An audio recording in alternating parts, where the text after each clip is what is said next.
մահվան հետ կապված է, խաղաղ պայմաններում զոհերի մահադես չի անհանգստացնում եւ ինչ եք բարձր։ Միանշանակ անհանգստացնում է եւ շատ է անհանգստացնում, բնականաբար յուրաքանչյուր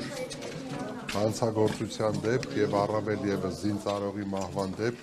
ցավ է պատճառում եւ մտահոգությունների տեղիք տալիս ու նաեւ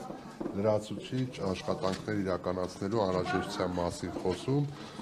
եւ նկատի ունենալով, որ յուրաքանչյուր նմանատիպ դեպքով կատարվում է քննություն, մենք կարծում ենք, որ լրիվ բազմակողմանի եւ օբյեկտիվ քննության արդյունքներով ծնող պատճառներ, նպաստող պայմանների հայտ կբերվեն եւ դրան համարժեք նաեւ չի ավելացել։ Թիվը չի ավելացել, նախորդ անգամ ես ի պատասխան մեր պատգամավոր գործընկերների, երբ որ ասացի, որ դրական տեղաշարժ ունենք, ես նկատի ունեցա հանցագործությունների կամ մահվան դեպքերի դինամիկայում, այսինքն շարժընթացում չի ավելացել եւ ավելին նախորդ տարի մենք ամփոփել ենք նվազումով, թեև դա բացարձակապես մեզ հանգստանալու կամ մեր աշխատանքները պատշաճ կատարելու ներողություն։ Մի ամսվա մեջ մի քանի անգամ չեն լինում, հաճախակի չեն լինում, դուք կարող եք հարցում կատարել եւ ձեր հարցմանն ի պատասխան դուք կստանաք պարզաբանում, որ բնականաբար հաճախակի չեն լինում, բայց նույնիսկ մեկ դեպքը մենք համարում ենք շատ ցավալի եւ պետք է ձեռնարկենք միջոցներ, որպեսզի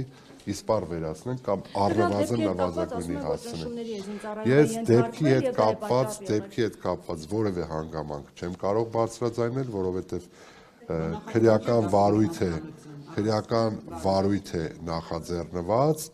եւ վարույթի շրջանակներում նախաքննական մարմինը հստակ տեղեկատվություն։ Պարոն Սարգսյան, քննադատություններ կան, ասում են այս ֆոնին պաշտպանության տարածաշրջանում լարված է, պաշտպանության նախարարը ԿՊ-ի ավտոբուսով կարկանդակ ուտելով շրջում է համայնքներում, փոխանակ օրինակ պլան մշակեն, թե Հայաստանն ինչպես է պաշտպանվելու հարկեղած դեպքում։ Սա երկրորդ եւ վերջին հարցն է, երևի թե դուք ուշադիր չեք եղել, որ անվտանգության խորհրդի նիստ է տեղի ունեցել եւ բնականաբար պատկան մարմինները ձեր մտահոգությունները փարատելու համար իրենք աշխատում են եւ բացարձակապես եւ քննում են սա որպես կներեք Հայաստանի Հանրապետությունում խաղաղություն է եւ ցանկանում եմ որ այս իրողությունը մենք հաշվի առնելով շարժվենք առաջ։ Իրանի շրջանում այս լարվածության ֆոնի արդյոք մեր բանակը վերված է թիվ 1 պատրաստվածության, անկախ նրանից, որ Հայաստանում խաղաղություն է, բայց Իրանի հետ կապված վերված է թիվ 1 պատրաստվածության։ Հա, բայց իմ հարցին կպաշտոնապես Ես ձեզ նորից կարող եմ կրկնել նույնը, որ պատկան մարմինները բնականաբար անհրաժեշտ աշխատանքներ իրականացնում են